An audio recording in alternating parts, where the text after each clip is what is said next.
Good late evening. It's another episode of the Delco Duo. I'm one half of the Delco Duo, Monica crying. And I'm the other half, Jenna Meisner, joining you on your Saturday night. Hopefully it's been a good half of your weekend so far. Yes, finally a quiet weekend. Don't have to worry about any parades, any holidays. Nothing. It's really nice just to now be sort of bored. Yes, I want to be bored because I am not feeling well. Well, during the open there of our show, you were really breaking it down, which I was surprised. I'm trying to hype myself up. You're running on Tylenol and That tea. is a miracle drug. It's a miracle drug. It can really whip you into shape when you're just not feeling well. But you had this show a few weeks ago. Yes. When you were running on fumes. Just got to power through. You got to power through. I'm not feeling so hot, but I took Tylenol, and that can really just take you to the next Now level. you're just breaking it down to our 70s music that opens the show, which we love so dearly. Yes. There it is. This is the perfect, like, That plus dance. Tylenol makes me feel so good. And Malibu. I've never been, but I've got a sweatshirt. Got the Miley Cyrus song stuck in my head now, thanks to you. But we were talking about how it hasn't only been like a very wintry winter weather-wise, just so cold outside and snow and ice, but also sick season. Like, it's been a very tough sick season this year. Well, my friends said, and all my girlfriends have like kids in like that really, really kid age where they just get terrible colds. They said it's like the worst flu season in 15 years, and I believe it. Like, this flu just seems awful. It lasts a while. And I don't know if I don't think I have the flu. I hope not. The flu. Social distance, that's a throwback. The flu, they say, it like really takes you out, and I'm not taken out. I just think I have a cold. You're just put down a bit. Yeah, just not feeling my best, but I hear it's terrible. Let's go to the debrief. Because Union, our I think something will make you feel better. The Union, by the way, their PR team, public relations, we need to take notes from them. They have the best packaging. Like, look how nice these boxes are. So beautiful. I love it. For their new season ahead. Can you believe it? So we were just talking about sports fatigue and how it's quiet, but it's really not. The Phillies are in, spring training, and the Union's getting ready for their home opener. That's on March 1st. March 1st is the home opener, and this is called the Voltage Kit. Like, they send us kits, and look at their new. You might as well be a player. I love that. We have gotten many a Union jerseys. Like Lightning. Yeah. Love it. They had it on here. It says lightning design that represents energy, electricity, and power, and you love Ben Franklin, so this is right up your alley. You're a big Ben Franklin fan. Much. So it's drawn from the Philadelphia city flag, the yellow and the bright blue. And I was saying, we've gotten a lot of Union jerseys because they are so generous, but this has to be one of my faves. Okay, I do. I love it. I love the baby blue is really, really cool. And it doesn't say bimbo. doesn't. Thank you, Lord. I love Bimbo. Love Bimbo. Love Bimbo, but when people don't know that that's like a big sponsor, you're wearing a shirt that says Bimbo. And I'm just like, you know what? Whatever. I'll we got Apple TV on the sleeve. We got a lot. We got a lot of sponsors happening here. I didn't look at the full picture. And one of the reasons that I'm like, let's talk about this is because the Union is truly Delco's team. Yes. In Chester. Right in Chester. Subaru Park is right there. So easy to get to. Like, you just hop on 95, you're there. And where we live, we're close to it. Oh my gosh, not far at all. So nice to get to, and then you just get home. Yeah. After such a fun game. I love going to those games. Talk about voltage, electric. Those Sons of drums Ben, and Sons of Ben are quite the fans. I don't know if I could keep up. I like sitting and watching them. I don't know if I could be in the section. There's a lot of people behind the Philadelphia Union. Yes, I love it. So March 1st at 7:30 is the home opener. And then, of course, we've got the show on PHL 17 where they'll break down all the games and all that good stuff. So thank you, Union, so much. Me and you can't make the home opener, so we have to pick another game to go to. We are auctioneers. I don't know. Grade school, elementary St. school. David's. We get ourselves into the most interesting things, but we are looking forward to that. Yes. Is that We are excited to be auctioneers, but I find it a lot of pressure to be an auctioneer because you gotta like really pay attention. And you have messed it up in the past. I have messed up royally as an auctioneer. So you're not bringing me down with you. I'll make sure that I keep us in line. And that that's why I'm happy that you're here, because the last time I messed up as an auctioneer, I was solo. You were by yourself. No, I'm here for you, sis. That's what I do. Thank you. All right, let's get to our first issue of the evening. You're watching the Delco Duo, where you submit your problems, we keep you anonymous, and then we solve them. Okay. Terry from Tinicum writes in, since you're mothers of young children, how do you handle inappropriate language being used in public places, like the Eagles players at the podium? Which, Terry, I find this interesting. You said Eagles player at the podium, but when we were doing a lot of the parade coverage, we constantly were having to like pan away from fans. Love you guys, love all the fans. You guys were hype, but a lot of times they were dropping the F-bomb left and right, and we would have to pan away from them. Because you can't, like the FCC, you can't have. And I know that was sort of a running joke on social media. A lot of people have compiled all of the clips of news anchors saying, "We apologize for the language. We apologize but we have to do that." And I know we cannot have that on our air. But my husband was saying, Pat, the football show, Pat what's his McCaffrey? name? McCaffrey. Clearly, you know who we're talking about from College Game Day. He has a show where they put a disclaimer at the beginning of the entire episode, and they just say there may be inappropriate language in the following, however long the show is. So I don't understand why in the parade instance maybe we could have done that. That's cable though. Like we're not. They're on ESPN. Right, that's cable. Okay. So we're on cable though. No. No, we're regular. We're regular on television. Like ABC, NBC, CBS, like that's regular TV. Right. You know what I mean? You don't need cable to see it. No. Yeah. So therefore, like we are held to a little bit of a higher Okay, standard. I understand. I was thinking you were saying something different. Yeah. I'm picking up what you're putting down. Yeah. But for children. To answer this question, Terry, I think I don't know. It just happens. You teach them that's a bad word. Yeah. That's a bad word.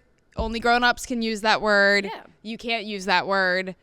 And it's hard, though, because sometimes, like, I've had a nephew that has dropped an F-bomb, and it's hilarious because it comes out of nowhere, and they've heard it somewhere, and you just start laughing because it's funny, even though it's not right, and then they think it's funny, so they keep saying it and saying it. So you have to just be very stern in that is a bad word. You cannot use that word, and try your best as an adult to not laugh if they're emulating some of the language. Right. And I think the thing is they see other people using it, but as long as like their parents aren't using it, they know, okay, I'm not able to use it because my mom and dad aren't using it, but they know those people there are using it. So how are you handling it? Because you're more at an age where this is relevant to you. My son is still a bit young to grasp like inappropriate language, but how are you handling it? I don't know. Josephine is an angel. She doesn't say any bad words. Remember that time where you could let your kid go into the bathroom and say set up the phone? Word? It was a trend on social media. In front of them and said, I'm going to step out. You can say one bad word. I'll play it for you next week. It's the funniest thing. You can say one bad word. I stepped out. I looked at the phone. She goes, oh my gosh. And that was her bad word? That was her bad word. So you don't have to worry about this. Bubba probably will. Right now, he's saying darn it as his bad word. Okay. I don't think they're really catching on to like bad words. You still think it's flying over their heads? It's flying over their heads. Don't make a big deal of it. Don't. The bigger deal you make of it, the more attention's going to be drawn to it. And if you're in the situation like the Eagles players and the podium, you just have to expect. And I can remember like when my parents heard a bad word, they would get so awkward. I hated it. It would make me awkward. All right, coming up next, we've got another issue that has to do with going to a party, making a mess, and who pays for that mess. All right, welcome back. You're watching the Delco Duo. Sometimes during commercial break, we'll just scroll on social media, and I was scrolling, and I found this interesting fact that I wanted to tell you and our viewers.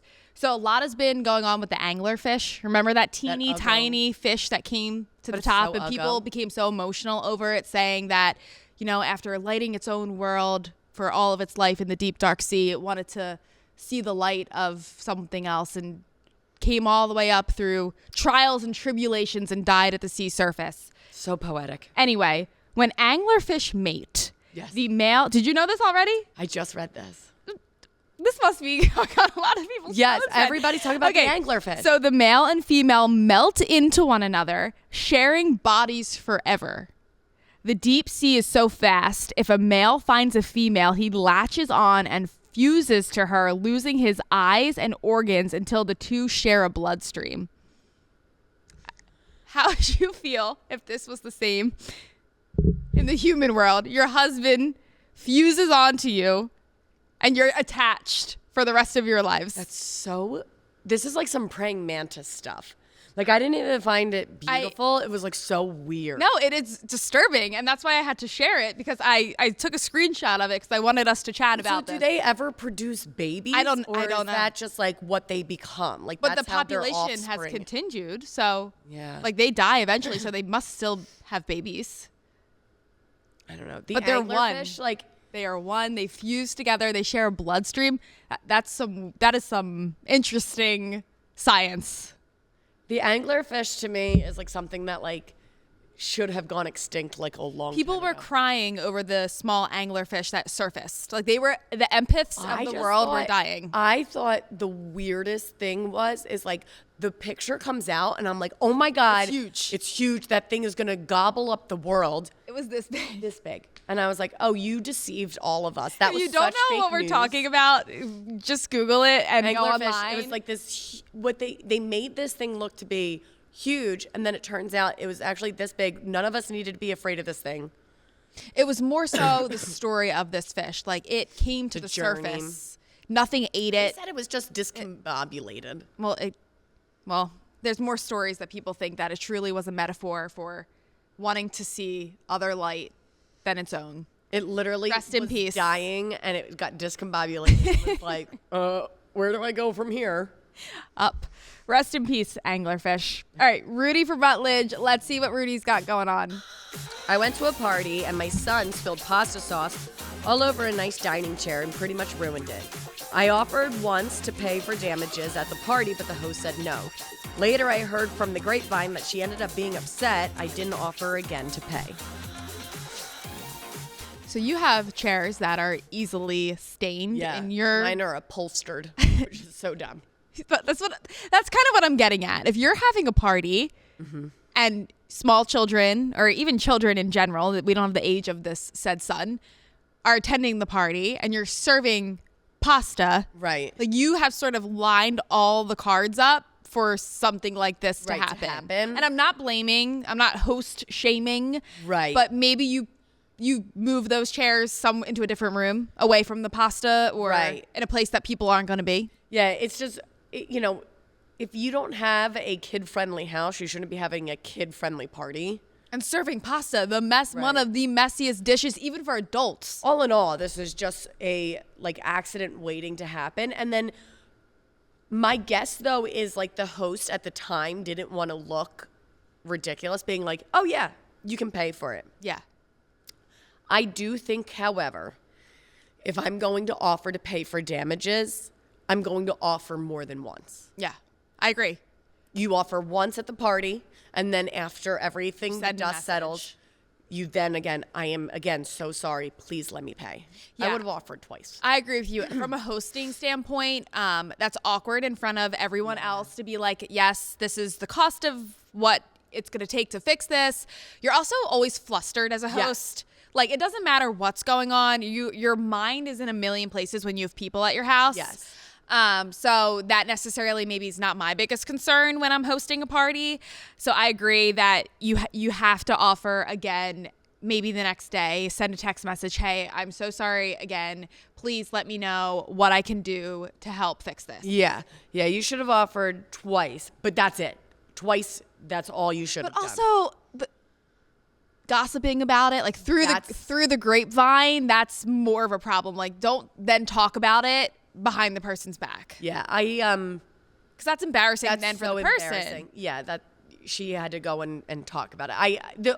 All of this was handled so wrong. Like you said, to have upholstered chairs, to have pasta. Like the whole thing was hard. So with your chairs, if my son came over and spilled pasta on your chair, how would we handle this? Oh my gosh, I'd be like, Jenna, I've got the green Bissell. Well, you asked to borrow my green Bissell before you bought it. And then I bought the green so Bissell. I would have given you it. That's would have been the solution. Yeah. Buy them a green Bissell. But I got the green Bissell. I would have tried it. I think that's what I would have done is then I would have texted the person and been like, I'm so sorry. I tried the green Bissell. It's not working. Can we work on something? Yeah. Can we Awkward all around. All right, coming up on the Delco Duo, Monica and I, one of us has an issue to share. Stay with us and you'll find out who it is.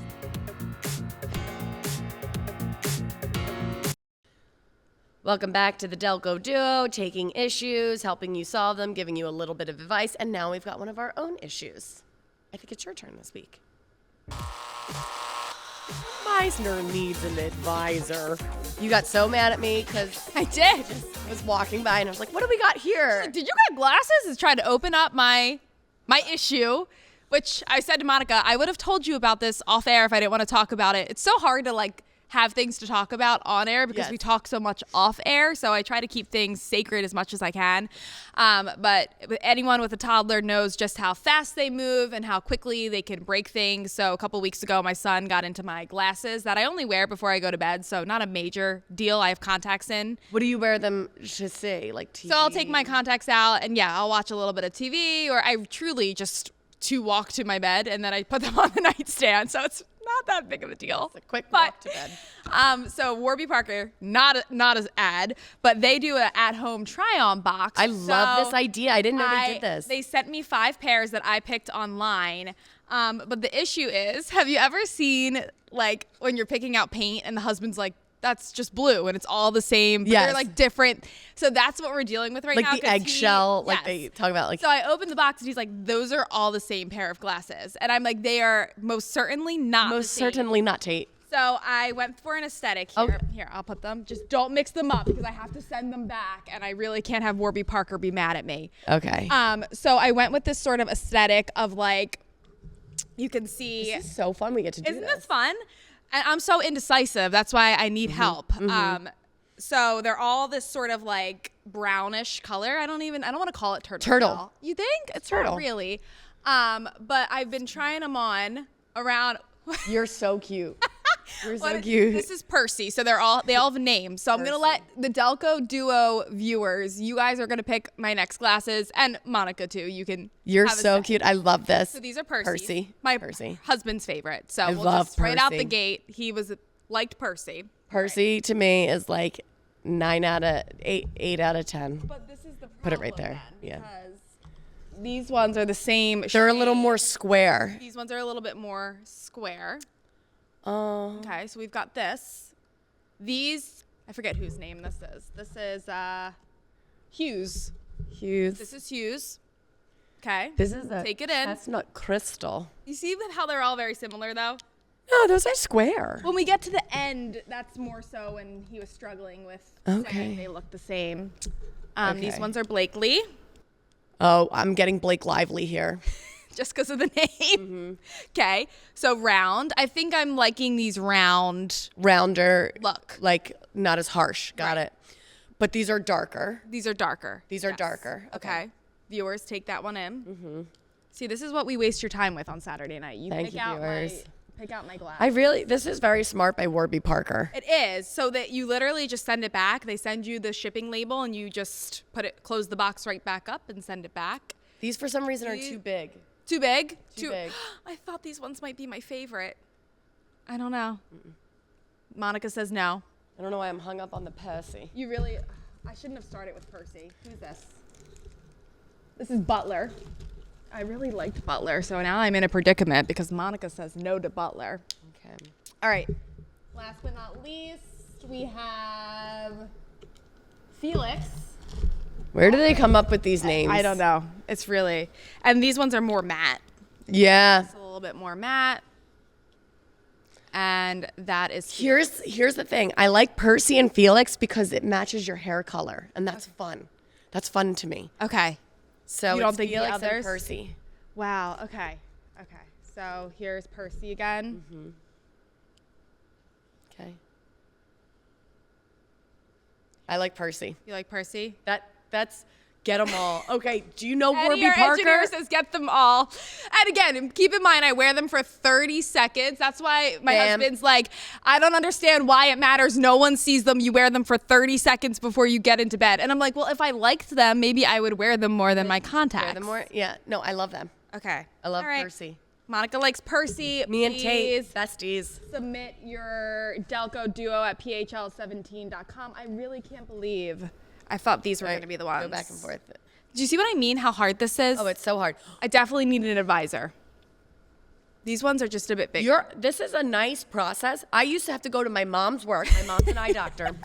My mom's an eye doctor, and I used to have to sit in this big room with like 800 other people. No, this is the future. This is the future. My mom as a doctor and like this other like advisor who would help me, and she would go, pick these. No, these. I like these. It's the pressure. You got, and then the lighting in the glasses place is terrible, and you're like, but these, you get to keep them for 5 days, and it's like, wear them to work, have your friends look at them. If you want a stylist, here, send us a picture. And sometimes even that's like, a little too much. Whoa, okay, I just need some new eyeglasses, but.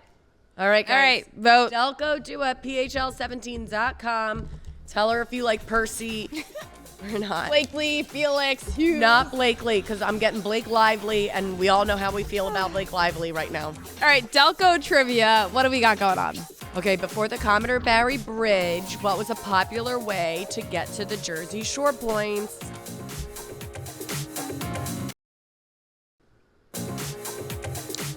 All right, before the Commodore Barry Bridge, what was a popular way to get to the shore points? This is such a fun fact. I love it. Ben, one of our viewers sent it to us. Yes, thank you. The Chester Bridgeport Ferry. So, never knew that this existed. But on opening day, it was 75 cents for passenger cars and 10 cents for walk-on commuters. Can you imagine prices like that? And there's a picture of it. And look at the cars. They're like the Titanic type cars, like the really old, old looking cars. But during the summer months, this was on a 24-hour service. Wow. Which is also wild in its way. Gotta get there. And it was a way to get to the shore, because at the time there was only one bridge connecting Jersey and Philly. Yeah. So they would, and then the Commodore Barry, of course, and other bridges now were developed. But the Commodore Barry sort of ended this. So Commodore Barry now is a good way, Chester to Jersey. But before, Chester to Bridgeport, you just took a ferry. But you had to get your car there somehow. Yeah. You just loaded your car for 75 cents. Oh my gosh. Right? Now, love the Cape May Lewis ferry, but it's not 75 cents. It's definitely not 75. Certainly not. And I just feel like it's so cool to see the pictures of like the people and what they were wearing and the kids, and it's just a really cool look back in history. So that is really, really, really cool. Thank you so much to the viewer who gave us that one, and we are always looking for trivia. We're always looking for issues. Delco Duo at phl17.com. I'm also looking for feedback on my next pair of glasses, so please. I tried Percy on. I think I personally looked better. Yeah, you did. You looked great. I actually don't look really good at glasses. You're going to have to pause the show and rewind it. I went back too fast. But this is a very important decision in my life. And when they do come in, I'll wear them for one of the episodes of the Delco Duo. But again, send us your problems. Thanks so much for tuning in this week. And we'll see you next Saturday right here on PHL 17.